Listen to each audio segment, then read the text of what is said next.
Mayang buntag, kaninyong tanan. Karon sa panahon ni Duterte, namatitan kong nga murag dili na uso ang Tagalog. Dinhi sa Manila o bisa ka sa dapita sa nasod. Busa angay magsabuana na lang ka. Joke only. It's a pleasure to join you here today at this conference. Always pleased to have interactions with PIDS, including next month, a conference that our ANU Philippines project is having, co-sponsoring with PIDS, I think in this very hotel. So one of the advantages of living in a city of 10 million people is that you can give the same talk over and over again and pretty much have new audiences. But I think that by this point, 13 months onward from giving this talk, many of you may have already heard this, and for that I deeply apologize. Pasensya po kayo. So the final introductory thing I just want to say is that I am currently finishing up my time as lead governance specialist with the Australian Embassy. But I'm speaking today with my hat of professor from the ANU, and none of my views, of course, should be construed as those of the Philippine Embassy. So what I'm going to try to do today is to put federalism in context, lay the foundations for a problem-driven process of political reform.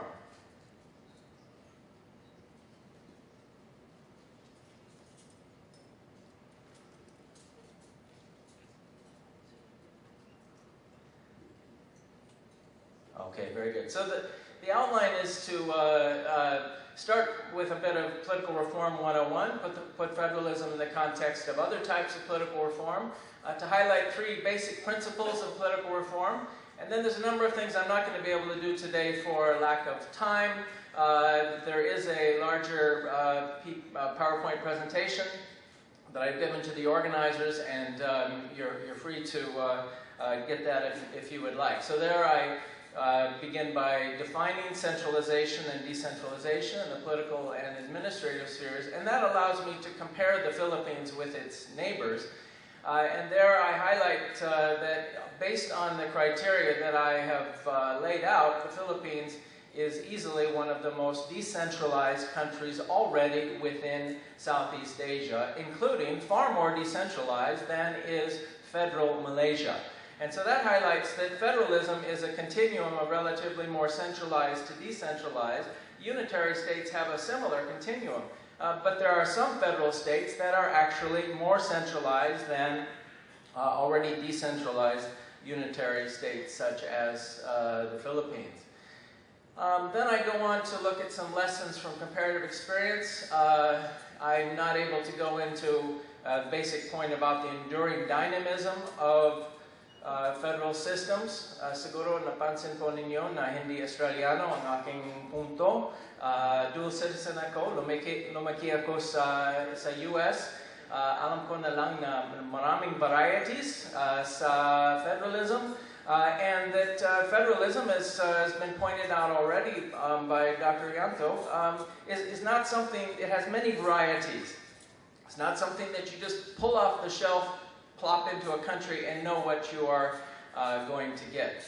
And nor is it something that once you put it in place, it resolves things. There are ongoing issues always in terms of contention between the national level and the federal state level, and then of course between the federal state level and the local level as well. And I talk about today I'll be talking about a central paradox of federalism, some critical preconditions, and won't be able to get into some basic universal issues of reconciling local and national values. And then I look at some problems to be solved, saying, you know, what are the basic problems? And I draw here in particular on a forum that UP School of Economics had just about a year ago now, entitled, "If Federalism is the Answer, What is the Question?" Critical to know what those questions are.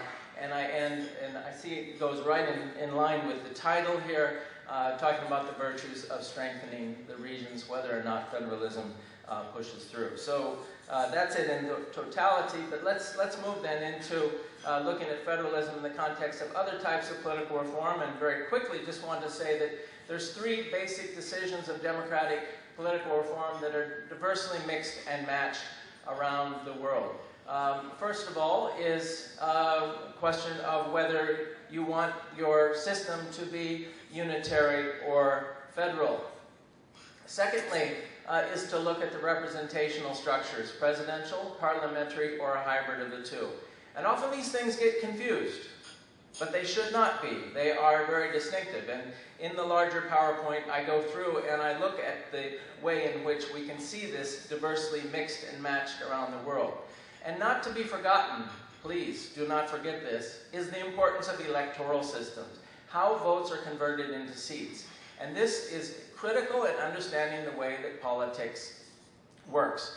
In the Philippines, if you wanted to come up with a system that would pretty much guarantee weak political parties, go with the one that you have right now. Because throughout the entire system, from House to the Senate to the councils of at the provincial, town, and city level, pretty much the system is not favorable to building stronger political parties or curbing patronage. So don't have time to talk about that today. I will be talking about it next month.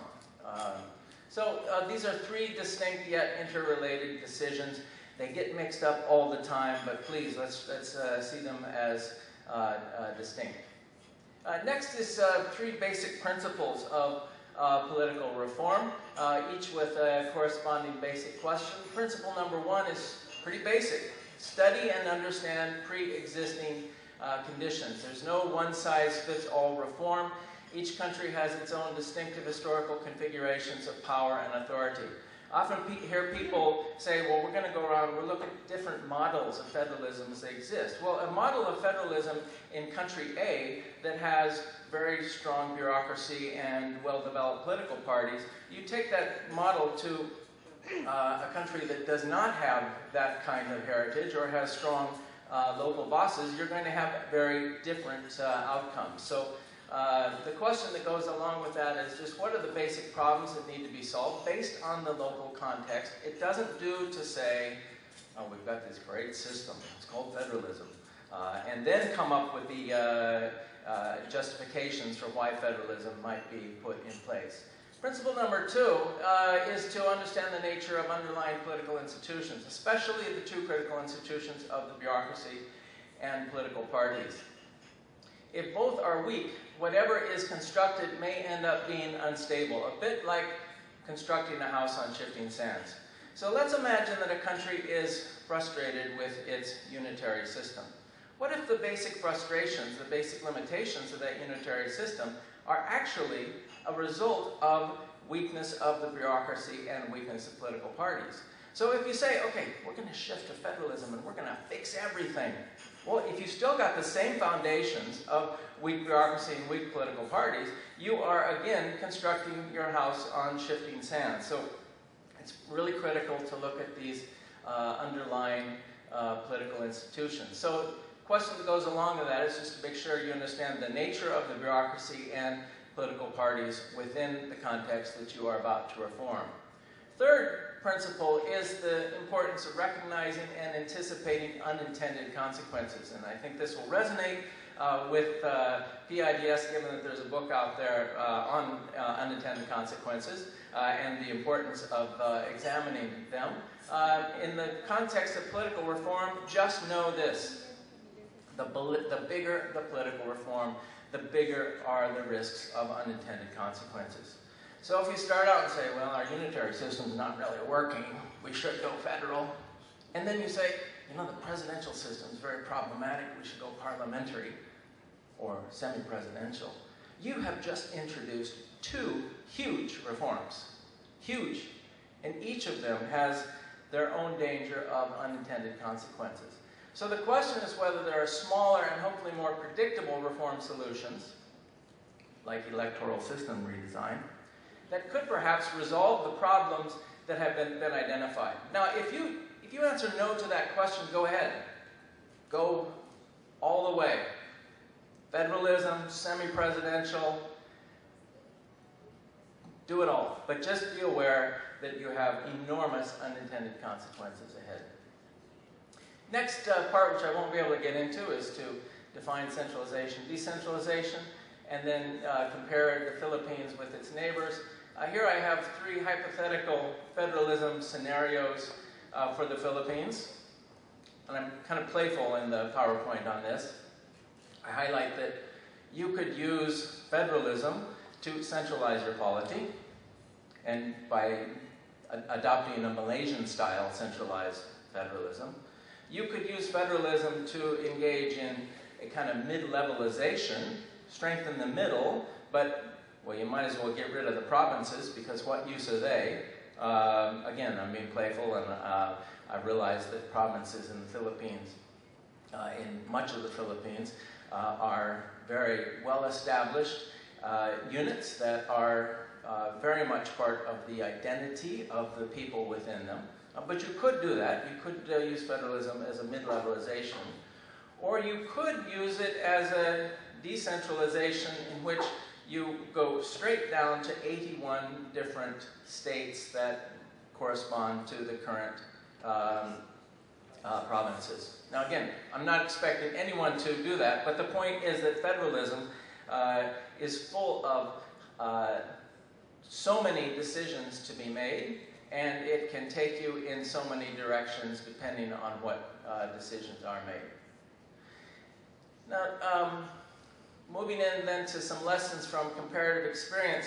The first thing is just the paradox of decentralization and federalism. And here I draw on a scholar of political science from Yale, whose work has been quite influential in my own, who highlights that one of the most curious aspects of decentralization is the responsibility that a national government must assume to assure the realization that decentralization, as doctrinally advocated, is supposed to serve. So paradoxically, decentralization requires a strong and capable central state.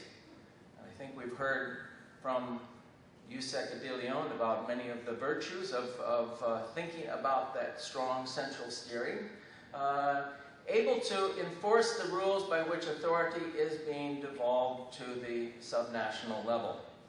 So think about the issues of implementation. I said that federalism is hundreds of decisions and then sub-decisions. But it's not just about making the decisions, it is about enforcing them. Of course, many times I hear here in the Philippines, we have beautiful laws, but we don't implement them well. Now, if it's difficult to implement a law, like halimbawa, the RH bill, how many years on, all the more difficult it is to enforce and implement all of the things that go into federalism. And let's look at the record of the local government code, which was passed in 1991 and was supposed to have a mandatory review in 1996. Hanggang ngayong wala. Why? I don't know. But perhaps it has something to do with how it's highly politically contentious to open up the local government code and to deal with that. Now, if it's too politically contentious to open up the local government code for what is a mandatory review, think of all of the difficulties of dealing with the many elements of federalism as well. Think as well of Doc Meyer said earlier about what he sees as some flaws of the era. The Internal Revenue allotment has not been able to be amended across 25 years. Just think of the challenges of all of the new fiscal arrangements that need to be decided upon and implemented and enforced within federalism. But similarly, think of what should be quite a basic technical matter, and that is the decisions as to which municipalities are able to become cities. Well, we know that that has become highly politicized in the Philippines, and there was a group of 16, 17 municipalities that wanted to become cities, and it went to the Supreme Court somewhere between 1999 and 2001, and at one point the Supreme Court said, yep. On down the line, nope. On down the line, yep. Now, I think there might have been some politics behind that, I just don't know.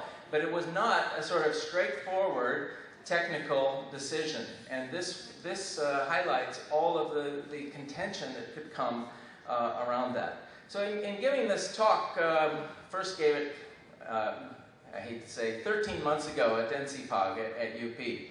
And someone came up to me from DILG and said, "Sir, ano ang mangyayari sa DILG pag mag-federal kami?" And I said, you know, DILG has to be more important than ever because of the importance of enforcing, implementing federalism.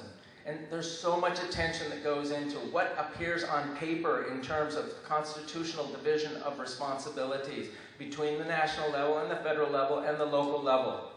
That is important, but that is only the beginning of the story, what it looks like on paper. In fact, it is something that is going to require a very effective Department of Interior and Local Government, or whatever it might be called, in order to bring about the implementation and enforcement. So that is the paradox of decentralization and federalism. Moving on, it's just important to highlight, and we know this from comparative experience, the importance of effective state bureaucracies. And by this, I mean the federal state bureaucracies. Federalism requires a basic level of administrative capacity across the constituent subnational units. And in most of the proposals of federalism, these units don't even exist at this point. They are going to have to be built up from scratch. That's an enormous task, such that it's common for there to be somewhere around 10 to 12 federal states in proposals. So that means you have to have 10 to 12 NEDAs, 10 to 12 DBMs, 10 to 12 DPWHs, 10 to 12 departments of transportation, not to mention tourism, agriculture, DTI, DOH, etc. In the elder former Senate President Pimentel's proposal, he would keep COA, COMELEC, and Civil Service Commission at the national level, which I think is wise. But even if you do that, each state has to have the means to recruit and to retain high-quality public servants. Yusek De Leon asked a bit ago, is there the human capital to do this? It's a critical question before moving forward. Then we need to ask what currently is the relative quality of local versus national bureaucracies. From going around the country, I can sort of back up what I have seen from old World Bank studies, that the number of political spoils at the local level is much higher than at the national level. And in Sorsogon, I ran across the most brilliant idea for how to divide up a single public sector job into 24 different positions. Everybody gets 15 days. They go into the provincial capital or the city government. I'm sorry, I forgot, I think it was city government. They get their 15 days, and then it keeps rotating. And, you know, how much quality of that's an extreme example, no doubt. But how much quality of bureaucratic capacity do you have in that kind of situation where political spoils, jobs for political supporters, is very much a part of the landscape? So one idea might be to have federal states correspond to the current regions to ensure foundational administrative capacity. So if the Philippines is to go to federalism, ang isip ko, consider 17 different states that correspond to the 17 administrative regions that already, in many cases, have a good bit of identity that goes with them, not to mention administrative circulation around places like Legazpi, Cebu, Iloilo, Cagayan de Oro, and the like. So finally, what are the problems to be solved? Or as UP School of Economics put it, if federalism is the answer, what is the question? Here I go into professorial mode with some sample questions. Sample question number 1, will the imposition of a system of symmetrical federalism across the entire archipelago promote peace in Mindanao? Or rather, would it be better, as is already envisaged in the 1987 Constitution, to focus on asymmetrical arrangements that seek to address the historical injustices that have been experienced in very distinctive ways in the Bangsamoro? Sample question number 2, will federalism curb the widespread patronage practices that undermine the quality of Philippine democracy? I don't know why anyone would make that argument, but I have heard it. Might we think instead about electoral system design, which when done well has the capacity to curb patronage and build stronger political parties? Look at the virtues of a closed list proportional representation system. And all of this nicely, involves far fewer risks of unintended consequences.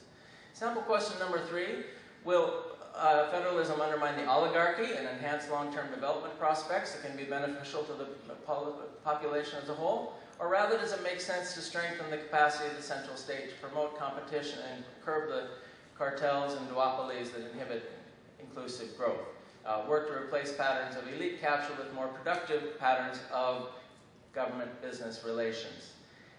Ensure the central government has the regulatory capacity, at least occasionally, sana, to act as a countervailing force to the powerful, diversified family conglomerates.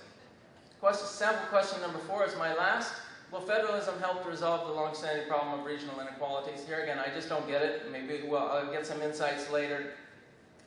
Maybe instead ensure the government has a more proactive role in nurturing the regional bureaucracy across the wala nang NIR, dapat 17 administrative regions, uphold basic minimal standards across them, empower and fund the RDCs, and give the regional planning process greater integrity of its own, less dependent on the whims of Manila. So make the regions to support, work to support local autonomy, as the regions, and this is critical, are the critical nexus between the national government and the promotion of autonomy at the local government level. So, final slide here, whether or not federalism pushes through, sa tingin ko, it makes sense to strengthen the regions. If federalism pushes through, it's critical to have stronger states as a foundation. So why not begin that now, working with the national government agencies that are already deconcentrated to the regional level, and accompanying this with strengthening RDCs, giving more integrity to the regional planning process. If federalism doesn't push through, you still have stronger regional units that can have a real positive impact in the promotion of both national development goals and local autonomy. Bottom line, kung pwede, kahit dayuhan ako, I'm gonna say something that is a bit prescriptive. I'm the only one in my family without a Philippine passport, so it should be my wife or elder kids or adult kids that are saying this, but I just think straight out it makes most sense to work out arrangements that make most sense for the Philippines. Call it what you will. There's no police, international police force that will come in and say you can't use the term federalism. Use federalism for whatever sounds good to you. And then refocus attention on the myriad incremental yet critical tasks of promoting development objectives, both national and local. We all know in this development business that there are no quick fixes. Maraming daghang salamat.